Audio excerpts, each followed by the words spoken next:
Welcome to the Novel Universe with Ashley and Dawn, book club buddies who love to read YA fiction. We'll discuss the good, the bad, the ugly, and oh my gosh, we need to talk about this right now. I'm Ashley, the fantasy architect. And I'm Dawn, the criticizer of books. So grab something sweet or salty and join our universe. All right, welcome back to the universe. That's the novel universe, and we're here for 2020. Yeah. We got a new podcaster, and she's going to talk about herself right now. Hey guys, I'm Ashley. I am a full-time nanny with a 2-year-old, and I just cannot seem to stay away from reading books while my kid is napping. It's something that I do literally all the time. You read fast. I read so fast.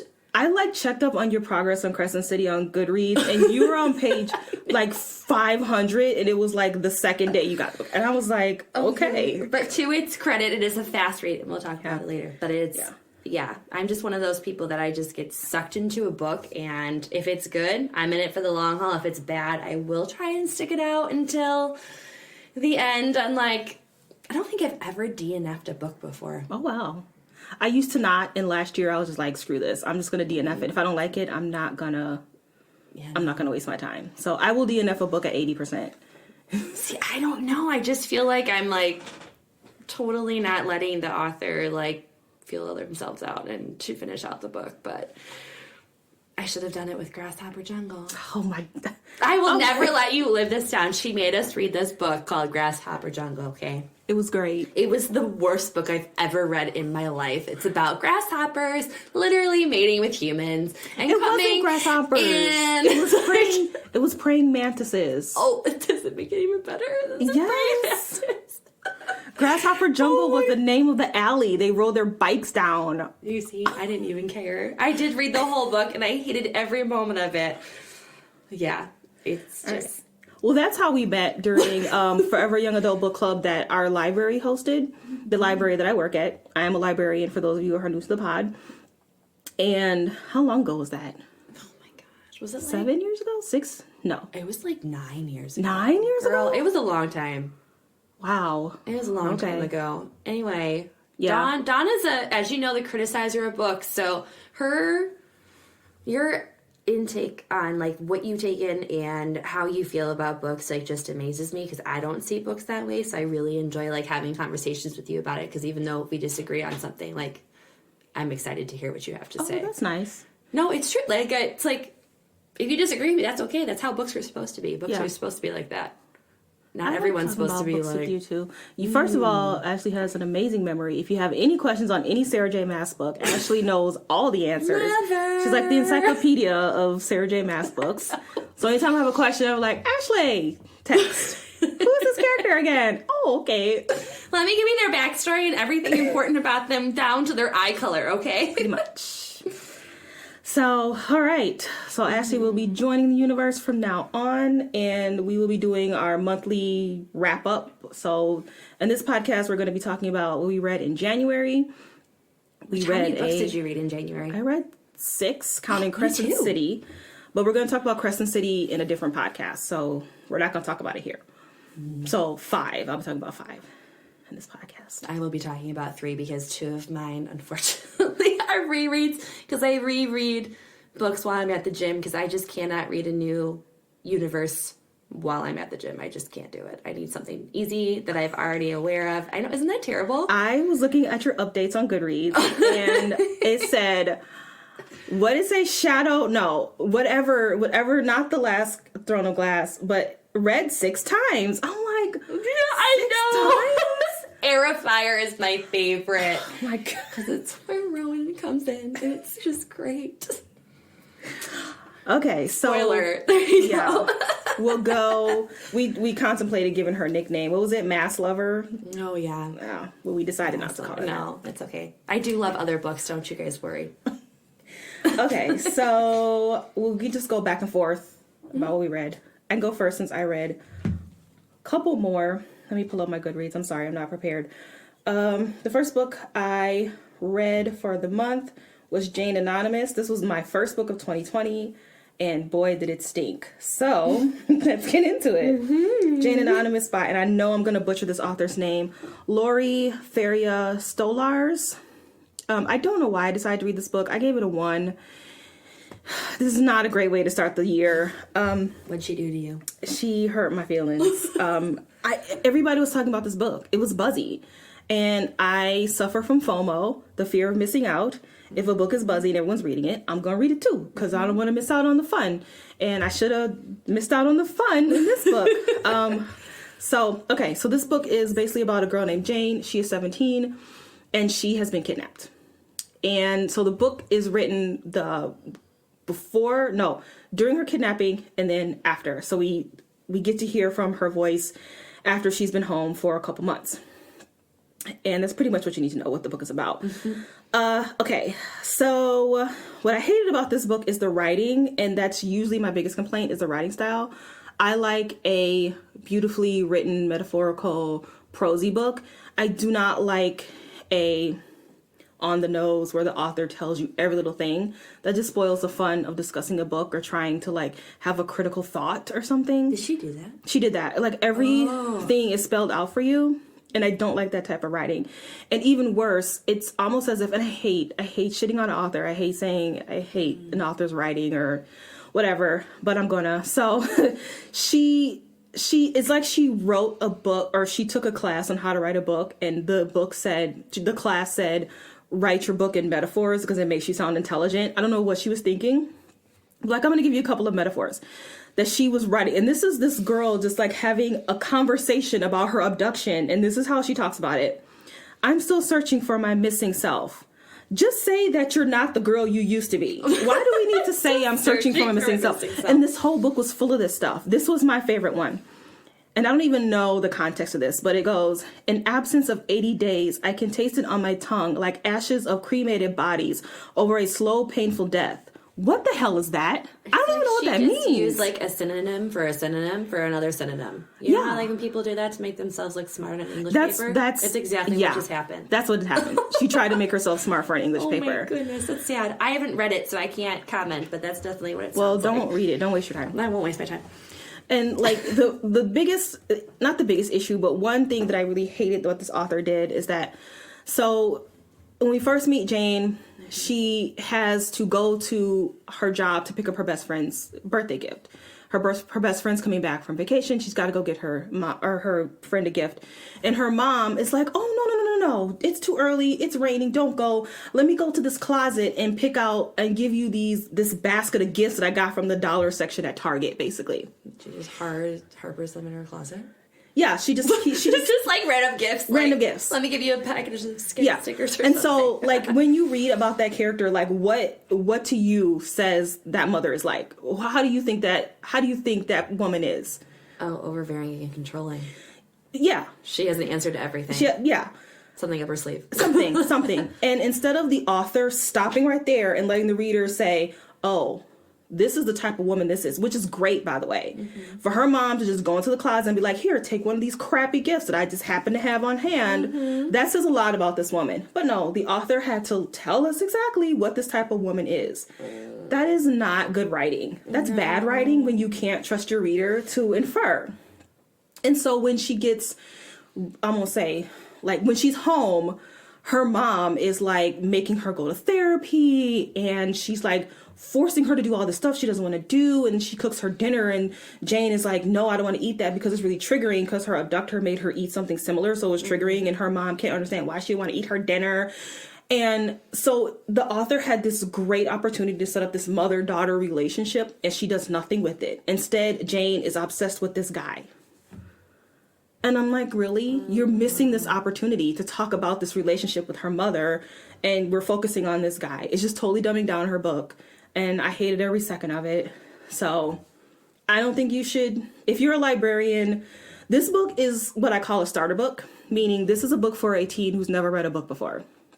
Well, they need something to help direct them in how to read a book, is almost what it sounds like. Yeah, it's like a teen who doesn't like to read. It's a reluctant reader, and you're like trying to find them an engaging book, and you give them this book. Fine, but I would not give this to a book club, a teen book club, because they're not going to be challenged at all. So no, they're gonna DNF it. Yeah, they're gonna hate every second of it. anymore. Actually, like I have a teen book club and they never DNF. They just take forever. And when they're taking months to read a book, I know they hate it. Oh, but when they read it quickly, I know they like it. Okay. So they don't DNF. They either don't show up because they didn't finish and they feel bad. Not like adults who will come anyway and haven't read the book. And then you don't want to talk about it. You can't talk about you're it. Like, you didn't read it. It's okay, you can spoil it. No, I can't. Because then you're going to read it sometime. Yeah. Oh, man. So that's my review of Jane Anonymous. Don't read it. Your turn. That sounds like a great book. Not. Okay, so my first book is going to be on The Ninth House by Leah Bardugo. Leah Bardugo. I thought you said Leah. I said Leah Bardugo. I thought you said Leah. I was like, that ain't her name. Leah Bardugo. Ninth House by Lee Bardugo is what I'm going to comment. Dawn is criticizing me already on how I'm saying this name. It's ridiculous. Let me get past my first sentence, okay? Thanks. Mm-hmm. So this book, if you guys have not listened to Dawn's podcast about it before, she does a read through with everyone and does like six chapters at a time, something like that, yeah. Where she actually like read it with everyone else, so we got to dissect it and everything like that, and that was really good, by the way, because I feel like I was having a conversation with you about the book, even though I wasn't actively reading it with you as a read along. But anyways, this book is a total character-driven story. It is Leah Bardugo's, was it her first adult fiction novel, right? And it's based out of Yale University, and it deals with so many different topics. There's trauma, there's PTSD, there's healing, there is some really good growth in her characters that she does. And I thought the book started off super duper slow because it is a whole new world. It is, I don't want to say realistic fiction, but it is in a way because it is a real place, and these houses are, her whole map is literally Yale in itself, which you guys did an interactive map look at, didn't you? Mm-hmm. And it was not something I fell in love with, and I was like, what is everyone excited about? Because this book is just dry as dry be. But the first chapter is so good because it's Alex standing in the mirror, and she is bloody and like looks like she is like 3 sheets in the wind, and you just see her staring at her own self, and it's like, okay, is this her staring at herself or is she staring at someone else type of a thing? And then she blacks out. She like digs in her womb and just blacks out. And I'm like, okay. And then it just starts talking about Alex who goes to Yale and she's not fitting in and she's wearing all these long clothes and blah, blah, blah, blah. And I'm like, what is happening? But I didn't trust her as a character for obvious reasons until there was a specific scene where you finally learn that Alex can see grays, which are a ghost format of, I think it's just her what they call them, ghost. Right? Yeah. I don't know, but she can see them, and she like has been told like you're not supposed to make eye contact, you're not supposed to have any sort of physical contact because the ghost can overtake your body. And it's just interesting that that is even a thing, because she is sought out amongst all of these other people to be able to go to Yale, and she's not a smart student. She is actually from a gang-related background, who's just surviving off the streets. Her mom's a hippie, and just all of these things. And she meets this wonderful Yale-bound male named Darlington, who is just amazing. Mm-hmm. I love Darlington. And then you learn that Darlington is no longer there, and you're like, where did he go? So this book was just really awesome because once I got past page 130, I know, love how you know the exact page. I was like, I think it was 138 to be precise. There was an instance where Alex has a run-in with a gray, which really just shows her actual true character, not the one that she's hiding like underneath her skin. It's like where you actually see her come through, and you're like, oh, she is a reliable character. Sometimes. Yeah, sometimes. Sometimes. Yeah. You know, but it was a really tough read because, I mean, there is a lot of sexual abuse. There's gang rape, there's drugs, and there's broken relationships, but through it all, Bardugo does a really good job of these female to female like relationships, like her relationship with Dawes and Healy and like all of them. It's really awesome to see Alex's growth through the whole entire thing. Yeah, and I think that was the best thing about it. Yeah, and her need to just be like redemptive toward, because there's a murder in this book and you don't know who did it. Well, you will once you read it, but you don't know who did it. And so Alex is like, she feels like she needs to take on this heroic standpoint, and it's like, where is this coming from? And you learn all about actually who Alex is. And I feel like Alex learns how to grieve, she learns how to love, and she learns how to forgive those who have been there for her. And once you get past that part, it's really, really good. But the house system did remind me, if I must say, of the Hunger Games and the different classes that they have. Okay. Because there are, I don't know where that came from, but there are these different houses. There's Skull and Bones. Smoke and Bones? Skull and Bones. Skull and Bones. Skull and Bones. The manuscript and like all of these like different houses, and they all have a different name and what they study, and that this whole book goes into all of that. And I just was like, oh, that's like Hunger Games all over again. I didn't get Hunger Games, but I could see how you could get that. But just a little bit. Yeah. Just a little bit, because Bardugo did a really, really good job at explaining these different houses, which we will not go into because that's a big spoiler. What did you rate it? I did rate it a 5. Cool. And the reason being is because I was blown away by the adult format of the book. Yeah.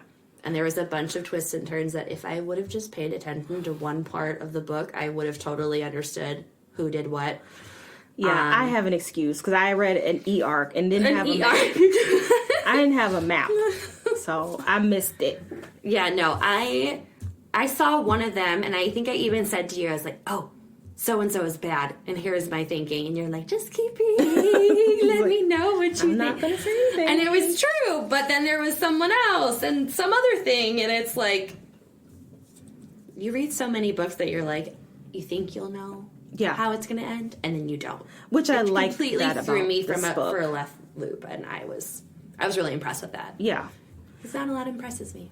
I think a lot of people were like, I didn't like the book because they're used to her YA writing, and YA is like her Shadow and Bone. Yeah, and Six of Crows. Yeah. Like she has to keep the reader engaged because she's assuming there are teenagers reading this book, even though it's a lot of adults reading it. But she has to keep the reader engaged, where it's like constant, like not every chapter, but there's a lot of action on the page in her young adult books.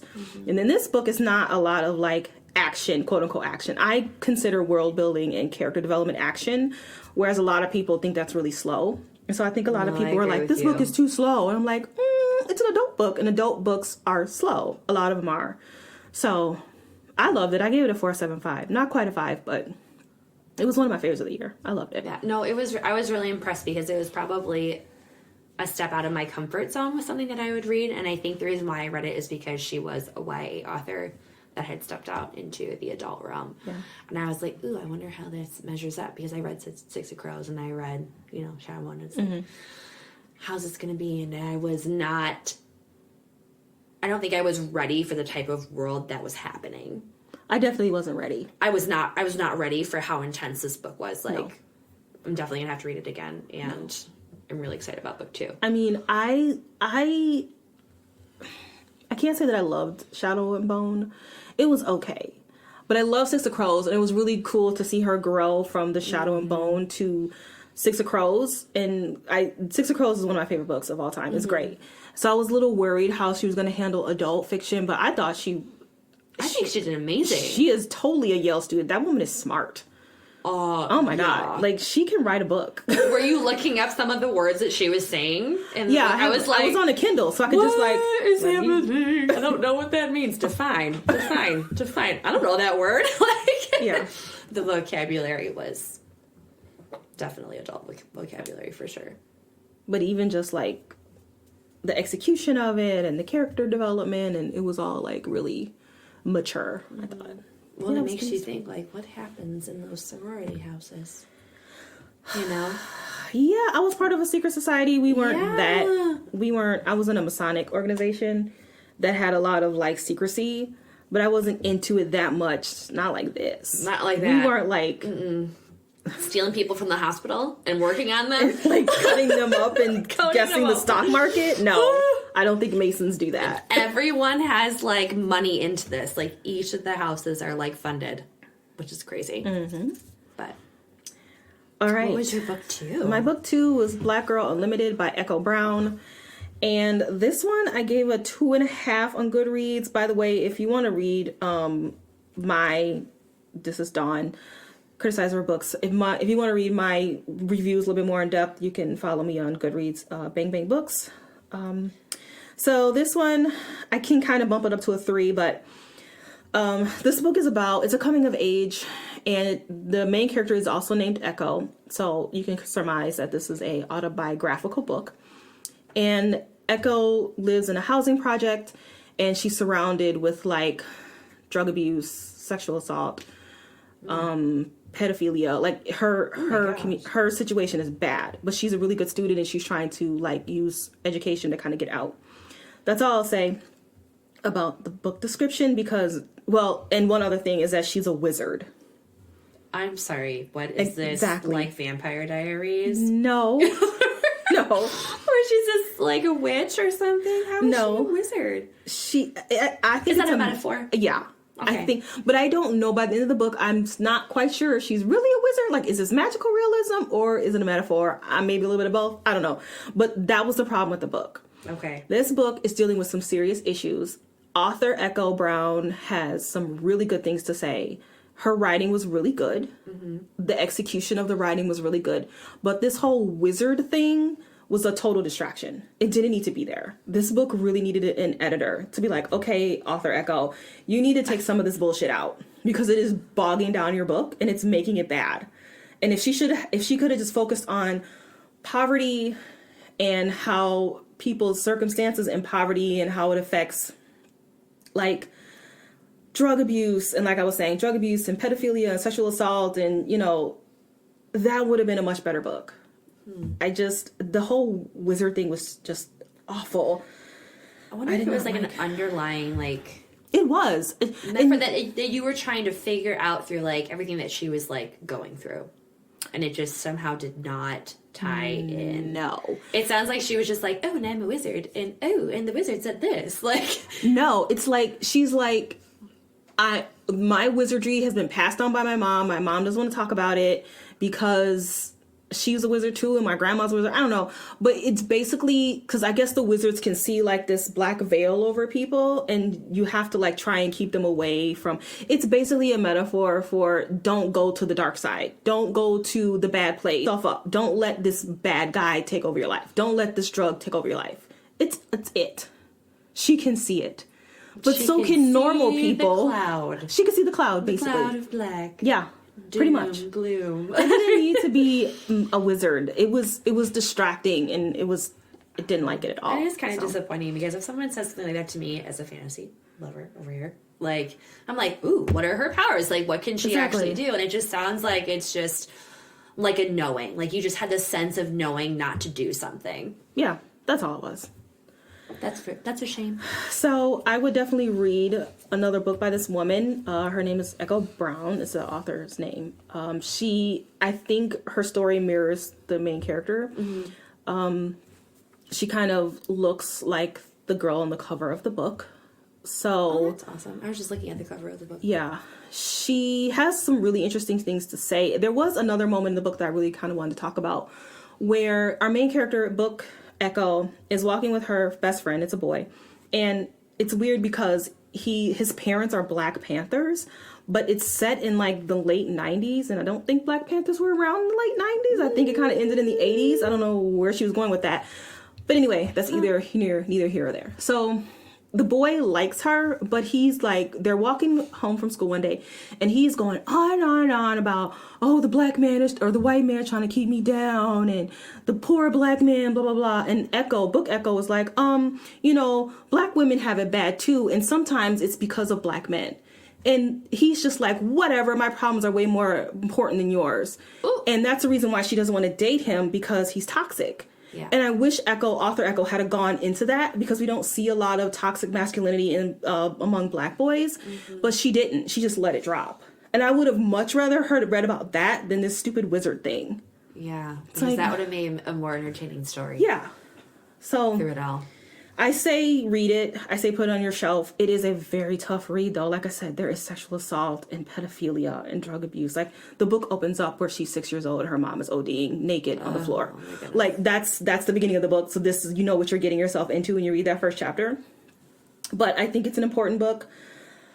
But wait for her next book. Hopefully her next book is a lot better than this one.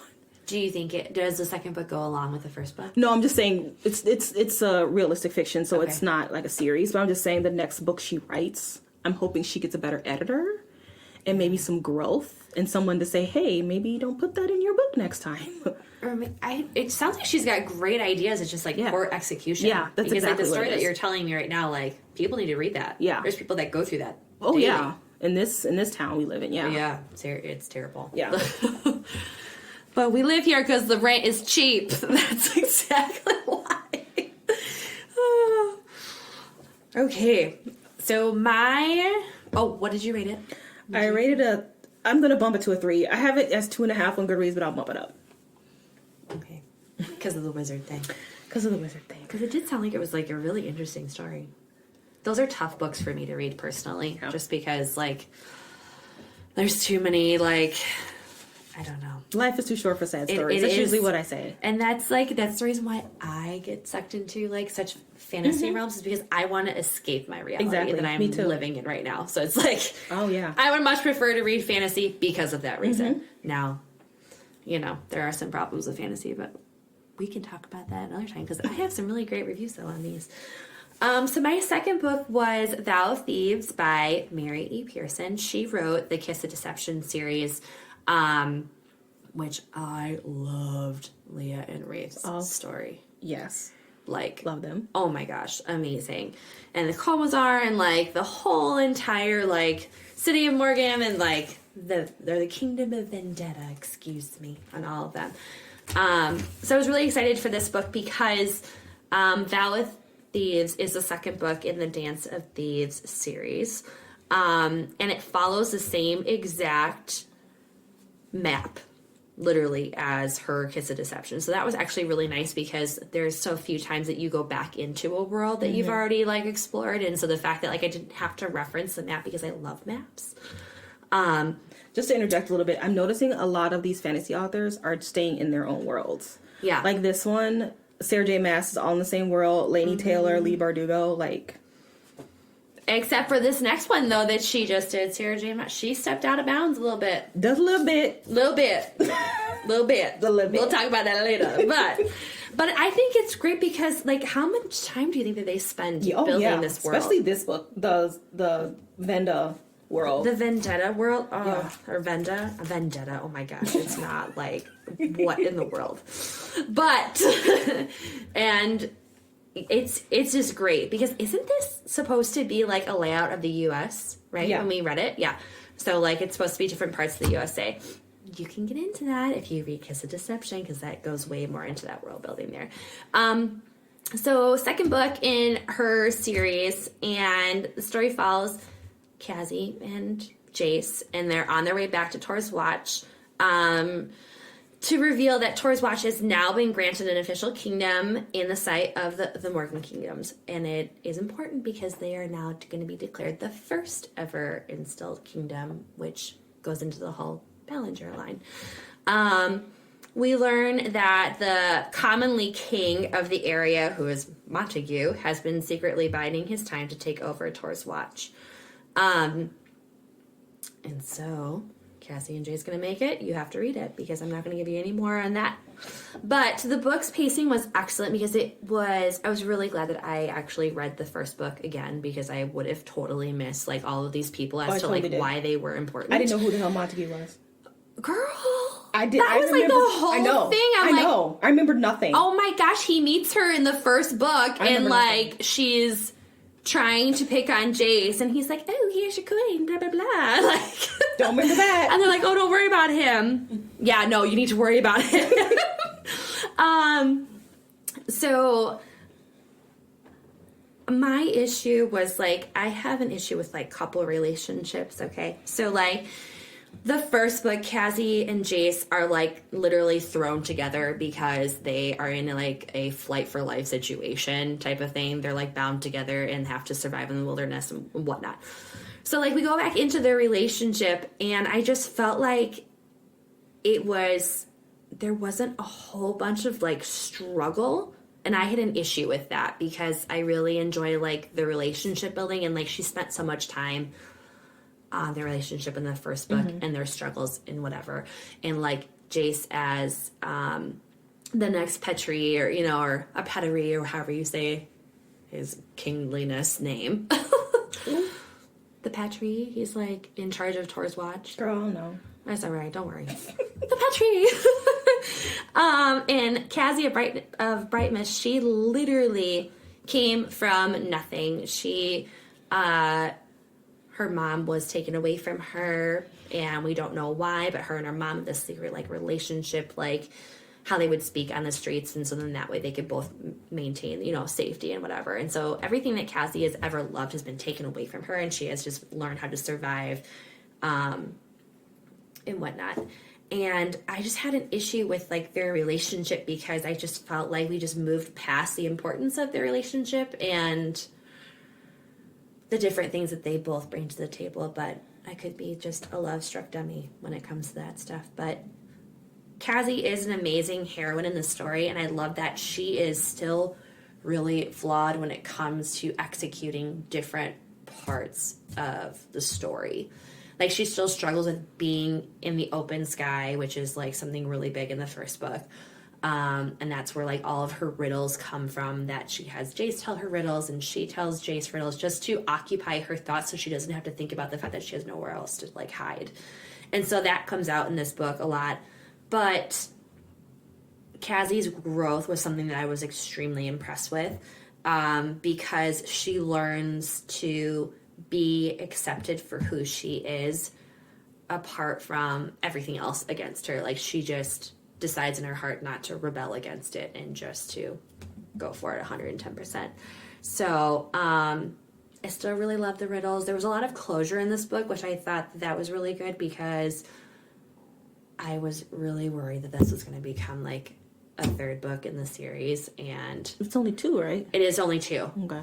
But she does a really well synopsis, but the last like 75 pages or maybe even 100 pages, I just felt like we were just getting more information just to sustain all the readers, so they had closure. I feel like that's why she did a lot of it, which I didn't feel like was needed for her first series. But I also felt like the villain in the story, Montague, like, he just wanted everything that Jace had. Mm-hmm. And I didn't think that was a big enough story. That was one of my problems. I thought the Commissar was way better than Montague. Yeah. I love the Commissar. I didn't love him. I loved his villainous ways. He deserved whatever he got, but I love the villain. But there was like this issue with like something that they were creating or whatever, and I just felt like that was just so hidden in the back part of the story that it was just focused on Montague, and I just had a really big issue with that just because I didn't feel it was important. Mm-hmm. Although the last page does give you some sort of closure, so read it and see how you feel. I did give it a 5 on Goodreads, but I almost think I might have been a little too generous, and it might just be like a 4.5. I think I gave it a 4. Because, yeah, like I said, I had a problem with the relationship because, like, there's just so many good things about the relationship in the first book, and it was very much so, like, their relationship kind of drove the story. Mm-hmm. And so this book, it was like not having that. I was like, I'm missing something. There is something missing from this book. But maybe there wasn't. No, it was. I mean, trying to be nice here, but yes, I think there was, because I was like, what happened? Like, we're all of a sudden good to, but there was some other things that happened that kind of made more sense as to why there was so much. Okay, it's fine. In my review of that book, I was like, I love Mary Pearson's writing. I like her storytelling, but I'm hoping that her next book is in a different world. I love this world, but I didn't like this part of it. I had an issue with it, like, just in that sense, because I'm like, I understand the whole, like, Songs of Venda and, like, the need for Tor's Watch and, like, Hell's Mouth and all the other stuff, but it's like, I don't know, man. I feel like I could have just left with Leah and Ralph and just, or Rafe, and been okay with that. But it was still a good story, though, because the first book in the series I thought was great. Dance of Thieves was great. I like that one better than this one. Yeah. Okay. But it is fast-pacing, so there you go. My next book is The Midnight Lie by Marie Rudkowski. It is her first book in a really long time. I think the winner's, what's the last one called? Kiss? Oh, yeah. Was written in 2016. It's been like 5 years since she's published a book. I don't know what she's been doing. Dang, I was upset with her last book, but we won't get into that. It's fine. I'm curious. I hope you read this. I'm curious to see what you think about it. I'm not going to do any spoilers, obviously. All right, so this book, I gave it a 4. Oh, this isn't a 1? It's not a 1. You lied to me. You said all of yours were 1s. Almost. Girl. Not all of them. Okay, now I'm excited. I gave this a 4. Her writing is still great. I love just the style of her writing. The problems I had with this book were the main character, Niram. And I'm bummed by that because Kestrel is one of my favorite heroines or characters of all time. I love Kestrel from The Winter's Curse. She was a great character. Her and Arin were a great couple. I love them as a couple. Niram, on the other hand, in this book, ooh. So let me say what the book's about. I forgot. Okay, tell me. Okay, so Niram is an Unkith. That's her race. She's Unkith. And like Unsith. No, What are you talking about? And the Unkith are made to live in a walled city. It's called the Ward, and they can't leave. And she's content with that. She's just like resigned to it. I'm never gonna leave. Everything I have is here. She's 19, which is a little old for YA, but whatever. And she's just like, whatever. This is it. This is it for me. And she's basically resigned to that fact. And so this is a world for you because this is a new world. So that's why I'm like, that's why Ashley's name is Fantasy Architect, because she likes worlds. I do. This is one of the problems with this book. It's only like 360 pages, which means for a fantasy book 1, that's really short. Because you don't have time to really develop your world when it's that short. So Niram, in this world, the emperor of the Kith, so the Kith live outside somewhere else.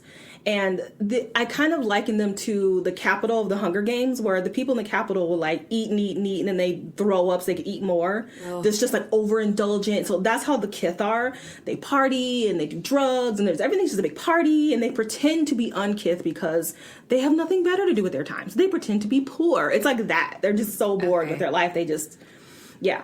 So the emperor of the Kith, he has this magical bird, and it has escaped, and people are seeing this bird, and if you touch the bird, it will give you some sort of power. So everyone's trying to touch this bird, and Niram gets it, but then she gets arrested and thrown into prison, where she meets the other main character, Sid. If you have not looked this book up on Goodreads, don't. Because you know in Goodreads, where on the right side, it says what genres it's under. Uh-huh. It's going to spoil it for you. Oh. So don't look at it.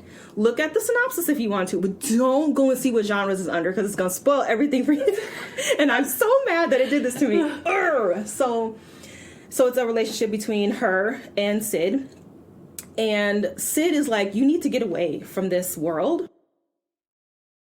Sid is Kith, and Sid takes Niram out and to open up her world a little bit, because she's like, you need to find other things to do. This is, yeah. So then it's a relationship between Niram and Sid. So my problem with Niram is that she's stupid. She's just stupid. And she's naive, and she lets people walk all over her. And she doesn't understand when people are using her, because she's a forger. And so she helps people get out of the ward by forging documents. But she's being used. And it's clear as day that she's being used. And that's another thing I don't like is the villain. The villain is so obviously manipulating her, and Niram is too stupid to see it. And everyone else around her is like, hello, she's using you. And she's just like, no, she loves me. And I'm like, oh my God, girl, you're killing me. So I don't think Rudkowski writes good villains. I believe in The Winter's Curse, the villain was the Emperor, and he was barely on the page. Yeah. So she's not a good villain writer, and it shows in this book. Although, but her plotline, it has so much, like, you're wanting to see what's going to happen next because she does so well, like, writing. Yeah. Up to the climax, and you're like, oh, that was it? And I would agree with this book. That is it? Like, that just flipped on the page. I spent 300 pages, like, wanting to know what just happened, and it's like, oh, and then she fell. I don't think the ending is bad in this book. I think I put that I liked the ending. I didn't understand it, but I liked it. So I need to go back and read what happened, because a lot happened in the last, like, 30 pages, and I'm like, what? Ugh. But it wasn't bad. The other thing I really liked about this book is there's, like I said, Niram is kind of resigned to this is my life now. And she has to work with this boy who does the pictures for her forged passports. And the boy, Niram, is just like, oh, he's handsome. He likes me, I guess. And she's basically, he's like, come on, Niram, let's go. And he, like, leads her to the bedroom, and she's just like, okay. And she knows she's not happy. No. But the way Rutkowski writes it, it's great, because they have, like, these really adult conversations that you don't see in YA too often, where they have conversations, but it's also her inner monologue where she is just, like, telling herself, why am I doing this to myself? I don't like this boy. Why am I, her inner monologue is, like, very mature for YA, I thought. And I thought it brought some freshness to the story.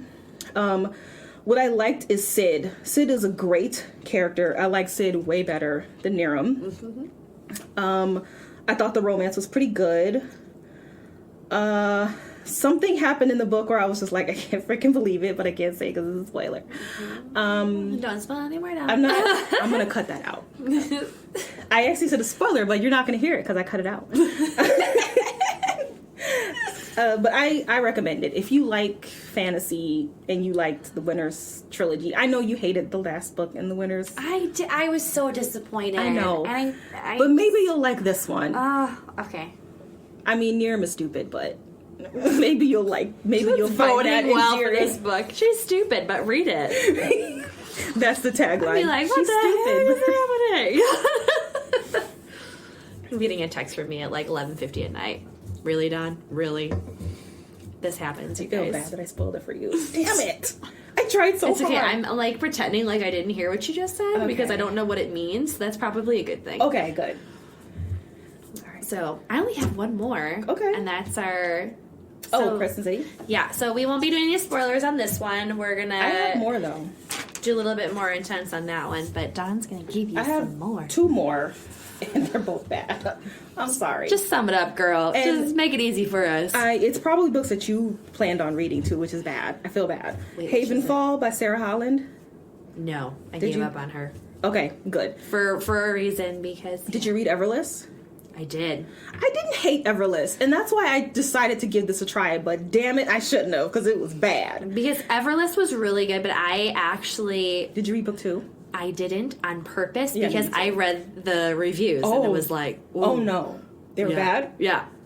Okay. Well, like, it wasn't as good as I thought it was going to be, because Everless, like, I gave... And I didn't give...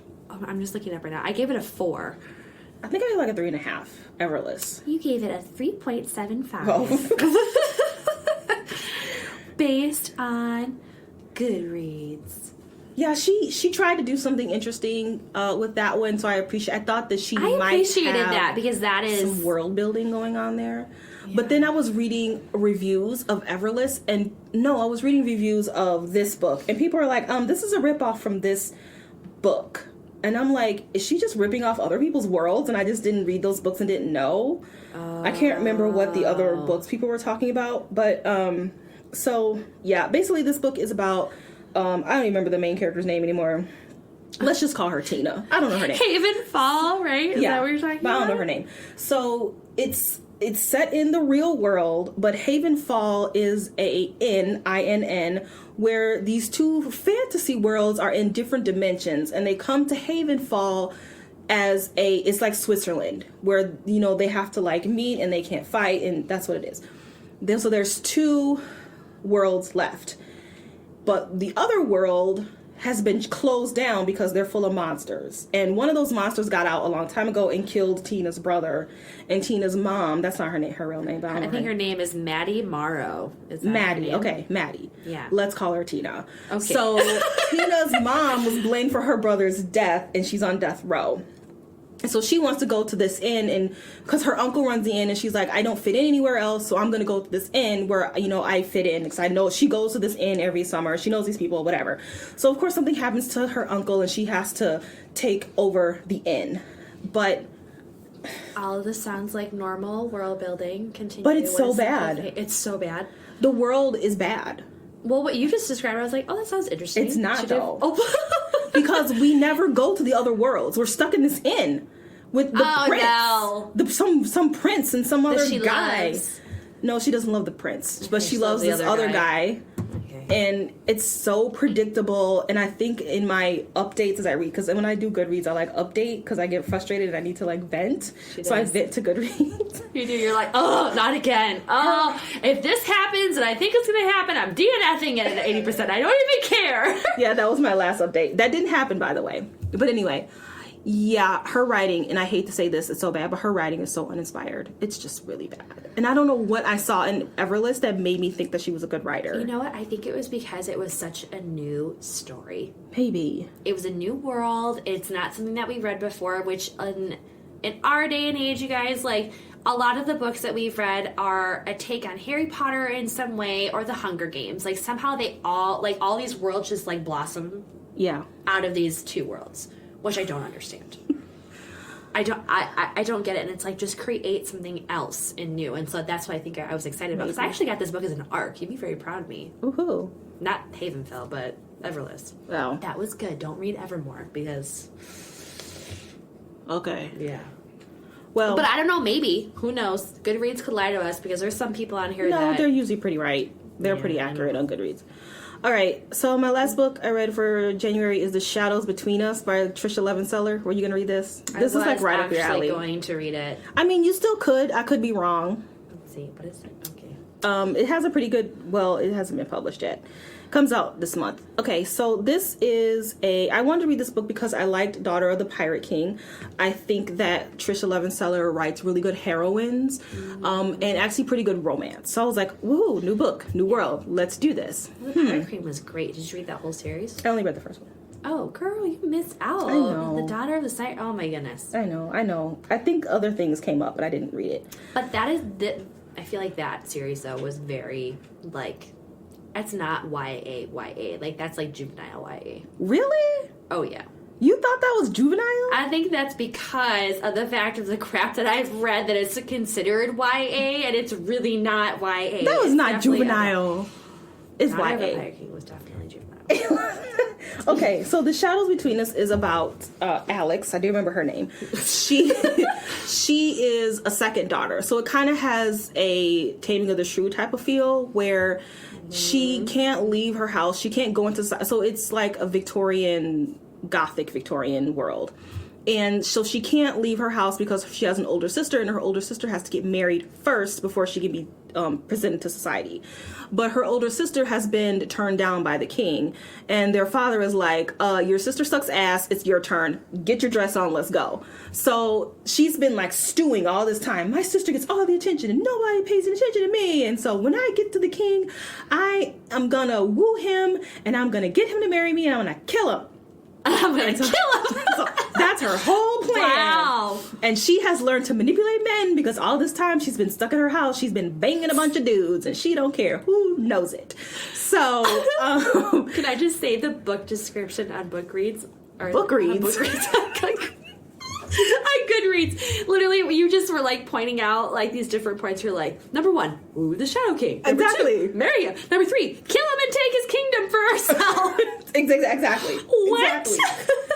So, anybody who has ever seen a rom-com or read a romance ever in their life knows that at some freaking point, she's gonna fall in love with the damn Shadow King. Exactly. Yeah. So, the whole point of these types of books is you already know what's gonna happen. It's the journey. How do they get there? Is it an amazing journey?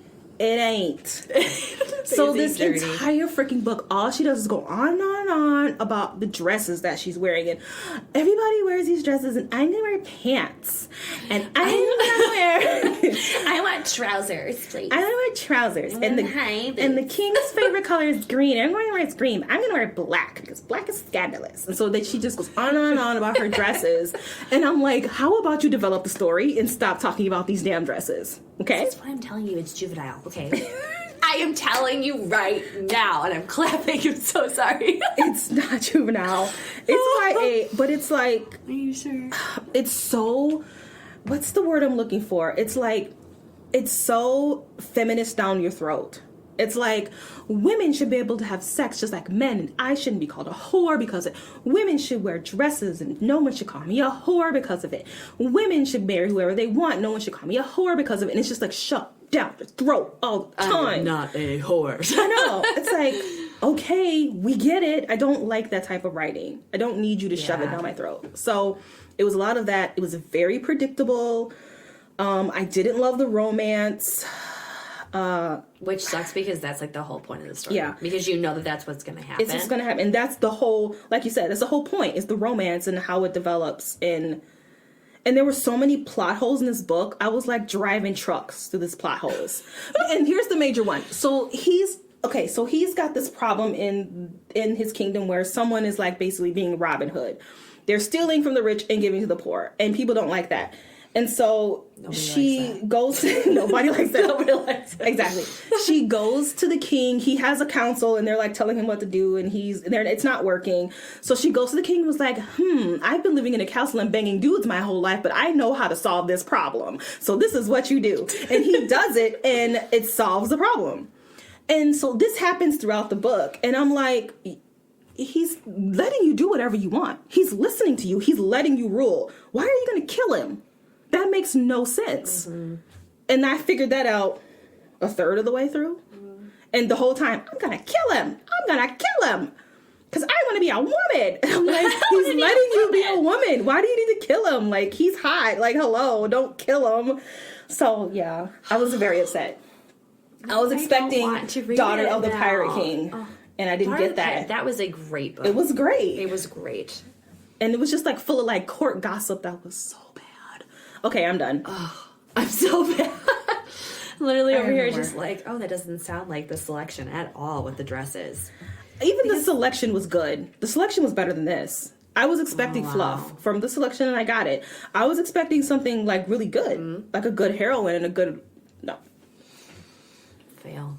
FYI, she's writing a new book, Kira Cass. And there's a girl with a dress on the cover of it. Of course, because it's her signature. Although I do own all of those books in hardback.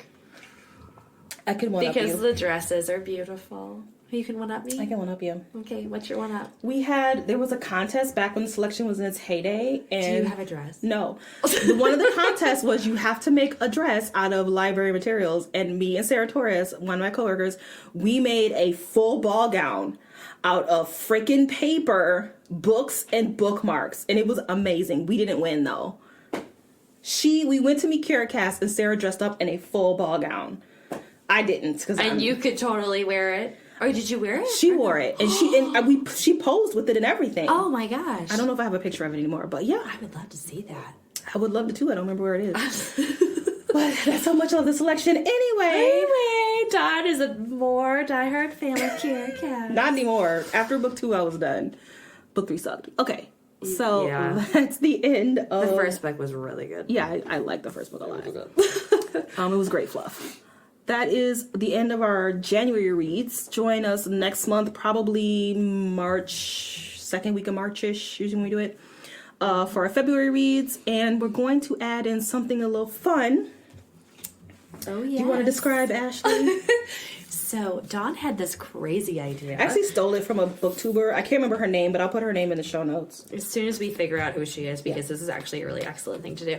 So, Dawn went to the dollar store, the Dollar General. To be exact. And went into the romance novel section. And it was actually a little spinning cart. There was no section. I'm sorry. It's like a shoe carnival. Like, pick out which one you want.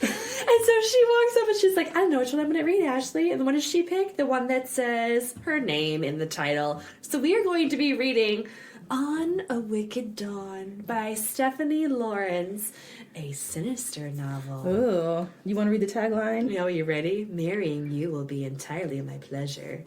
So I've never read one of these bodice ripping dresses. I have not either. Books. I'm really curious. Although she is in a full dress, which is... She is, but her bosoms are heaving. They... And he is topless and her hand is on his thigh. Oh my god. Salaciously. Dawn said to me, she's like, if I don't see any her bare white shoulderage, I'm gonna be his throbbing member. Oh my what do they say? gosh. There's so many euphemisms for penis. Oh my goodness. Member, appendage, it. And this was 2002 this was published, so I don't know how sexy it's gonna be. It might be. Girl, I just opened up a page and there's a line. We have sheer seduction. We also have silk screened thighs brush his. It is going to be interesting. What page are you on? Did you just open up to something naughty? Yeah, she says her hand stole down his back to his hip, then lower. She tilted her hips fractionally, her hand gripped, urging him on. So, we are reading this for a laugh because neither of us have ever read a book like this. No. Ever. No. So this might be dirty, not for young ears. If you enjoy this type, we don't mean to offend you. We'll try to be serious and not make fun of it. We'll try. Well, I can't promise anything. I might try and be really nice, but I'm going to be really nasty, I feel like. Yeah. Not in a dirty way nasty. I am not going in thinking this is going to be a critical read. Let's just say that right now. I am not expecting critical read. But women buy these. They buy it for the heaving bosom and the throbbing it. The throbbing it. That is what I'm expecting. And if something. I don't get a lot of heaving bosoms and milky white breasts, I'm going to be very upset.